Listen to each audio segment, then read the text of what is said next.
Welcome to the Business Behind Your Business, conversations to help your business grow and thrive. Hi, I'm Paul Sweeney, founder of Pretium Solutions, chartered accountants and certified business advisors, hosting the Business Behind Your Business.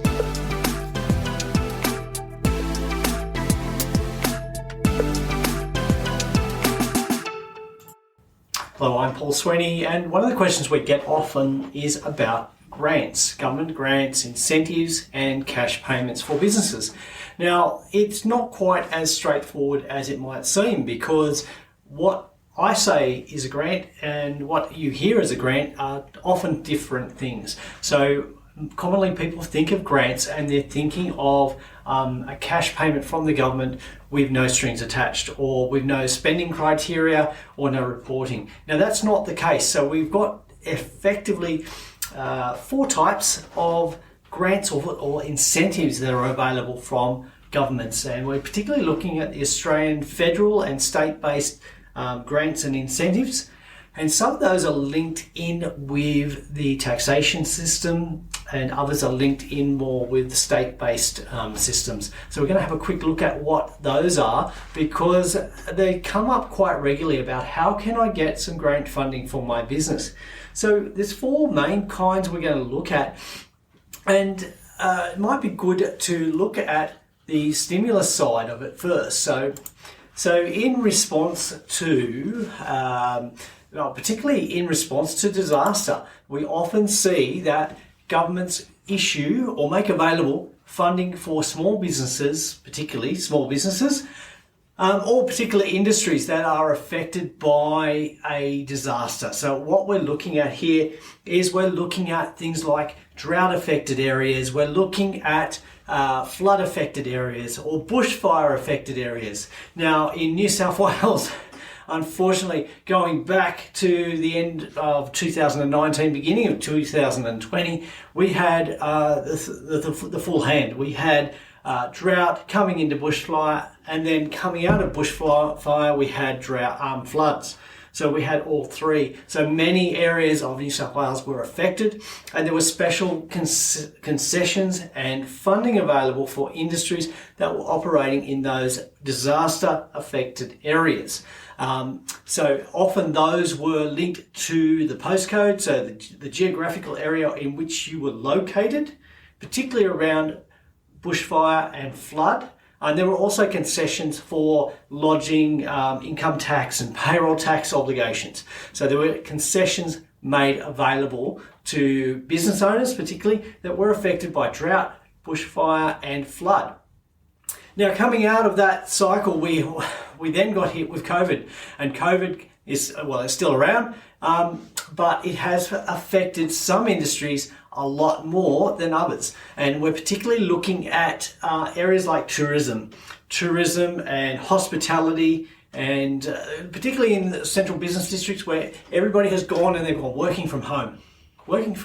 So they're not traveling into the city. So a lot of those CBD, central business district businesses are really struggling. If they're still surviving at the moment, they are on the brink, because the recovery in those areas has been a lot slower than in some of the suburbs, where people have returned to a more normal or pre-COVID style of work, and attending the cafes and restaurants and bars in their local area. But the CBD has really struggled, because a lot of people are still not making the transit back into the city or the city areas. They're choosing to still work from home. So those businesses relying on commuters and workers in the city are really been struggling. So the government has provided a number of incentives and cash boosts for those industries. Also looking at personal services. So that coming out of COVID, so back in 2020, we had a lot of concessions, or there was a big announcement about New South Wales grants for small businesses affected by COVID. Now, unfortunately, many small businesses that should, in my view, have access to those grants were denied, because the criteria for who was eligible were very, very tight. So not many businesses that, in my view, should have been eligible for that kind of support from the state government, they didn't get it. They weren't eligible. And that's a real shame, because there was this huge announcement about it. People got excited, there was this ray of hope, and then when they went to apply, there was nothing. In fact, most businesses didn't get very far in the application process, and were knocked out by about the second or third question. So it was very limited who was actually eligible for that disaster relief, so the COVID relief and the small business grants there. Now, that's not to say that nobody got those grants. Some people did, but it wasn't a great outcome for small business in general. So we have disaster relief that is a form of funding from the government. Now, that funding is there to help small business get back on their feet after the disaster. So they're looking at how are you going to spend the money. So there's an intention that you'll spend the money on marketing or hiring or cleanup, or repairs. So a way of getting back on your feet and back to normal for your business. So it's not intended for you to take the money out and draw it and use it for non-business purposes, or to go and buy a new car. It's intended to get your business back up and running after these disasters. Okay, so they're limited in purpose, but they're also limited in value. So I think you're looking probably at a maximum of $10,000, and in some cases much lower, $5,000. In fact, we've still got an incentive at the moment regarding business licenses in New South Wales as a guide, so up to $1,500. Now, that's not a huge amount. But it does cover the cost of licensing, state-based licenses, business licensing for certain businesses, particularly in the trades area and maybe even the liquor area. It might cover those licenses as well. So there is some small concession available, and that in a way is a form of government funding or a grant in one way. So we're looking at that. Now, the other way we look at it is what incentives are there for small business, and this is where we go to the federal or the Commonwealth level in Australia. So we're looking at two major incentives for small businesses. And I've talked about these before, but we have the temporary full expensing of assets, where you can get an immediate deduction as a small business for a new asset that you used in your business, or even a second-hand asset if it qualifies, without a limit except for luxury cars. So you've still got the luxury car limit. But what that means is you can bring forward the depreciation claim. You can claim it all in 1 year. So that accelerates your deduction and reduces your taxable income right now. Now, there's a couple of problems which I've discussed if you've heard me talk about this before. One is getting funding to purchase those assets. So funding is a lot tighter at the moment. And if you're a small business coming out of COVID, a lot of your cash reserves you would have used up already in just getting through. So your cash reserves have been eroded, and now this incentive is here, but to get access to it, you're going to need to borrow money, and then you've got to get the finance. Now there is delays in getting finance, so it's not, the approval process has slowed down because we've got a lot more rules about and regulations about lending, but we also need to vet how viable the business is. So if you're a financier, you're going to be looking at, well, can we actually get repaid for this lending? And, the government says we're going to lend money, but we still need to run, the finance companies are still running a business. They need to make sure that they're lending responsibly and that they will actually get their loan repaid. So there's no guarantee you're going to get funding. So that's the first barrier that we're going to come across. The second one is there an advantage if that creates a loss? So normally with a business and a loss, you can't carry back that loss. You have to carry it forward against future income. So we're looking at, you've got a loss created by buying this asset, but it creates a loss which you can only use in the future. Now, that doesn't seem to work because there's no real benefit. You've got to pay the money out or you've got to finance it, and you get a tax deduction, but you can't use the full benefit of it. Now, this is where the other part of this incentive comes in, and this is where the tax loss carryback measures come in. Now, there's a couple of issues there. If you're operating in a company, you've got access to it. If you're operating through a trust or a partnership or as a sole trader, the carryback of losses is not available. So you need to be in a company structure. Now, the good news there is if you made a profit in the 2019 tax year or the 2020 tax year, and you've made a loss in 2021 because of, downturn in operations, but also if you've accessed this temporary full expensing of assets, then you can carry back that loss and apply it against prior year profits, taxable profits. And that means you'll get a refund when you lodge your tax return. So it's another form of incentive, but the purpose of this incentive is for you to spend money investing in capital equipment. And by you investing in capital equipment, you're spending in the economy and generating more revenue in the economy, more growth, more productive capacity. So that money that you're investing is actually going to be supporting other businesses, and they're going to have more money to spend. So less reliance on the government to actually fund us. So we're encouraged to spend and prop up other industries as well. And we're not just talking about the motor vehicle industry. We're talking about plant and equipment and many others, particularly construction areas. So look, it's an incentive that is there to target spending. They want you to spend on capital equipment to help your business grow. And look, upgrading your computer equipment is a great way of doing that as well. You will get the deduction, but it requires you to spend money first. So you need to keep a careful eye on that and manage the cash flow. So there are some small business tax concessions. And now the other area that people think of with grants is that it is money given to you in advance so that you can then go and do something. And this is where we're probably looking more at your traditional not-for-profits and how they get funded. So they might get a grant from the government to run a certain program or a development program, or to pay for marketing, or to buy equipment in an area, or to support, particularly in sporting organisations, support athletes in representative or camps or such like that. So the money is given for a specific purpose, and it's often given up front. So you apply for it, you receive the money, then you spend it. Now, when it comes to the business side of it, it's actually the opposite way around. You have to spend the money before you get it from the government in most cases. So there are some grants available. And look, I had a lunch with a number of business owners recently, and I asked the question, how many grants can you name? Now, I think the most that any person in that group could name was 5 different grants.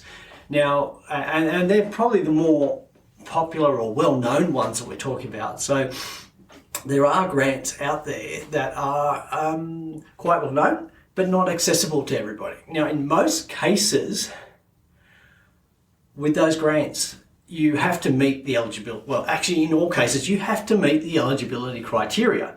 Otherwise, you won't be going to get the funding under the grant. You would have spent the money and not be eligible for it. So that's a key step in the process before you go ahead and spend the money, thinking that you're going to get a grant. Make sure that you're actually eligible. So each grant specifies very clearly what the conditions are for you to be eligible for that grant. And you need to comply with that. Now, in terms of accessing funding from grants, you need to make sure that it's not the real reason why you're spending the money. There's got to be a business case for why you're spending the money. Why do you need to spend the money? Now, with one of the more popular grants, or well known, it's the Research and Development Grant. So the idea is you're investing in research and development to develop new technology and new product and innovation. So there is a purpose there, but the outcome that you're looking for is developing a new technology or product that you can sell in the future. But during this development stage, this is where you need the funding. And that's where the government grant comes in the form of a tax offset for research and development. So there is a purpose to why you're spending the money to get the grant. You're not just saying, well, hang on, there's a few government grants that I can get access to. Let me rearrange things so I can get access to them. There's actually got to be a business purpose. Otherwise, you're spending good money to chase not a grant that's not even guaranteed. Because if you're only doing your activity to chase the grant money, there's a good chance that somewhere you're going to be confusing the message and not actually meeting the eligibility criteria. So making sure that there's a purpose behind everything you do. There's got to be a business case for why you're taking that course of action, why you're going to be spending the money, and why you need the grant. Okay, so the grants are great if they match your business purpose and your business case. So with the research and development tax offset, you get that in the form of a tax concession, because often a research company, you're not getting the revenue coming in because you're still in that research or development phase, so you don't have a product which you're getting paid for. And this is where the tax offset comes in for research and development. So you get that in the form of a refund once you've lodged your tax return. But the tax return refund often comes in after the end of the year. So we're looking at a couple of months. So during that year, you're spending the money. So we need to know, how are you going to fund all your expenditure until you get the refund? And the refund's not for the full amount. The refund is only up to 40%, 45%. So you're not getting a refund for the full amount. So you need to be able to identify, where's the funding coming from? So what I'm trying to say here is that government grant is not the be all and end all. It's not going to solve all your problems. You should take into account how you're going to make or source the rest of the funding you need for that particular activity. Don't rely on getting the grant, because you're often applying for it after you've spent the money. So we need to be very careful that we can actually fund what we're going to do from our current sources or investor money, or maybe we can get bank finance, but you're probably not going to get bank finance for research and development activities. So we need to be careful about how we can actually manage our cash flow during that development stage before we start getting any grant funds come in. Now, there are a couple of exceptions to that. Well, there's a few, but when we look at the New South Wales Minimum Viable Product Grant, there is some funding up front, so I think 35% gets paid to you up front. But there are some very strict criteria on there, so you need to be in a company structure that is pre-revenue, has not earned any revenue. The maximum amount that will be funded is $25,000, and you've got to fund the other 50%. You've got to have a working prototype. It doesn't need to be, fully saleable. You've got to have, or at least identify who is the customer for that product that you're developing. And is it a product that you can scale? And by scale, we mean you can grow it and sell it to multiple purchasers. Okay? So multiple buyers of your product when it's developed. So it's not a case of you have to have a product that is available. It's a case of you've got a prototype, you've got a customer, you've got a market, and you can fund it, and the government's going to encourage you to do that work. And you've got to spend most of the money in New South Wales for this particular grant. Now, there may be some other grants similar to that in other states, but I'm going to focus on New South Wales because that's where I am. And the condition there is that 80% of that work funded by the grant is done in New South Wales. So there are always conditions on grants and how you spend the money to get them. So I've mentioned research and development, and I've mentioned the minimum viable product grant. So a couple of the other grants are around commercializing your product. So helping you take that product that you've developed, that you've researched, and how do you turn that into a commercially viable business, a saleable product. So there's some incentives and programs to help you do that. What about exporting your business, your product? If you developed a product that can be sold overseas, there are some incentives to help you market it and sell into export markets, because that's great for Australia as well. So there are incentives there. But again, with these programs, so with your export market development grant and your accelerating commercialization, the funding comes after you've spent the money. So you need to have your business plan in place. You need to know how you're going to fund it in the interim before you get the grant. And there's also, again, no guarantee you're going to get the funding for the full amount you think you are, because there are very strict criteria that you need to meet on the activities you're carrying on, and identifying that expenses are actually eligible under each program. So there's a few grants there. The other form of incentive is really in terms of getting people to invest in your business. So a grant might not be available, or a specific grant might not be available, or you might have got past that point where you've developed a product, you've got the research and development, but you need help growing to the next level. And this is where some of the incentives come in for getting people to invest in your business. So I'm not going to go too much into detail because we could spend a lot of time talking about each one of those, and in fact we might do that. But two of the measures that have really come to the fore are the early stage innovation company, which gives some tax concessions to investors to invest in early stage innovation companies. So companies that have gone through that research and development process, have developed a product and need funding to grow. So there's some concessions there in terms of taxation for the investor, to encourage them to invest in developing companies that have a product they've researched and are ready to take it to the next level. And that can often go hand in hand with something like the Accelerated Commercialisation Grant. So the other one that is getting a bit more traction in Australia, and it's been popular, similar models popular overseas, particularly in the UK, is what we call crowdsource equity funding, which is different to crowdsource Kickstarter funding, which you may have heard about. Now, Kickstarter funding is actually not a legal way for companies to raise money in Australia, but crowdsource equity fundraising is. But again, you do have to meet all the criteria, and there's a lot of work to get to that stage. Now, to raise money, you can raise money by going to the public, but you have to go through a licensed intermediary, and there's only a number of those. So I think 17, at last count.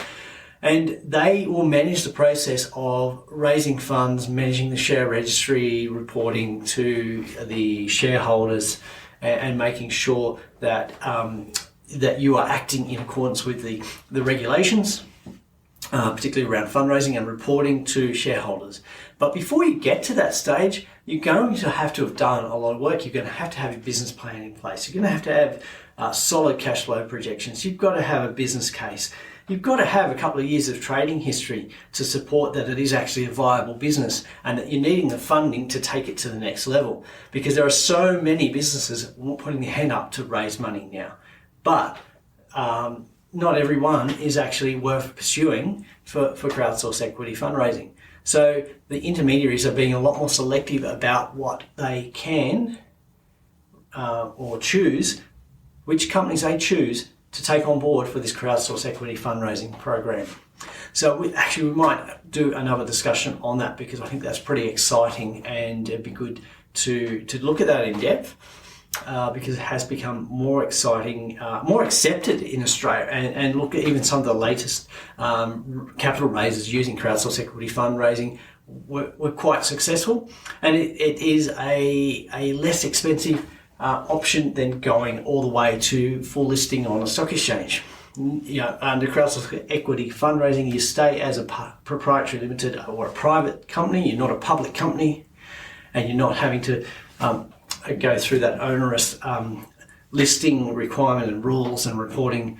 It's a much better for smaller businesses, but it gives you access to raising money from a wider range of investors. So there are a couple of things there. So in summary, we're talking about really 4 ways that governments fund or create funding for businesses. We're looking at disaster recovery. So funding to help you get back on your feet after a disaster. And in that we've got drought, bushfire, flood, COVID. Those 4 particularly. And they're often very targeted but limited in number, and they're there for a specific reason. We've got incentives through the tax system. To encourage a particular activity or spending from business owners. We have grants, and look, I've touched on only a few. So research and development, export market development, accelerated commercialisation. There are a lot of smaller grants available for within each state, for hiring people, particularly in a demographic. So we might be looking at recent graduates who are on unemployment. There are funding available when you hire somebody from that area. If you've got a return to the workforce for a senior that's been on benefits, then there may be a grant there as well. If you're doing a product that you're selling to defence, there are specific funding grants available. So it just depends, but it is complex. Where do you find the information? There is a couple of sites where you can look up the grants that are available, and a lot of them don't get a lot of publicity, so it's good to check in there regularly and sign up for the newsletters. And I'll put some links to those in the notes for you to follow up. And that's another thing that we'll be doing as well here on the Business Behind Your Business, because we want to be able to share a lot more of these resources, and we're trying to get the podcast to a shorter space of time. And what we're going to do is provide extra resources available to our listeners, and we're going to do that through our sign up to our newsletter, and in that we'll publish extra resources and maybe some of the behind the scenes information that goes a bit more in depth on some of the topics we're talking about from our presenters. So if you want to get access to that, just go to the businessbehindyourbusiness.com website and sign up for the newsletter. And we'll be giving you a monthly update on some of the extra resources and behind the scenes. And if you've got a specific question that you want to hear answered on the Business Behind Your Business, so from one of our presenters, then you can go to speakpipe.com. That's speakpipe.com / the Business Behind Your Business. And you can leave us a audio question, and we'll hear that question and we'll answer that on one of our future podcast episodes. So thank you again for listening. We appreciate it. And we want to be able to share more and more information with you to help you grow a great business. So thanks for listening, and reach out to us with the questions that you have, and we can give you the answers you need to grow a great business. Thanks for listening. Do you have a question you'd like our team of experts to answer? If you do, send your question to podcast@thebusinessbehindyourbusiness.com. To hear more from the Business Behind Your Business, don't forget to subscribe using your favourite podcast player. Or you can visit the businessbehindyourbusiness.com website.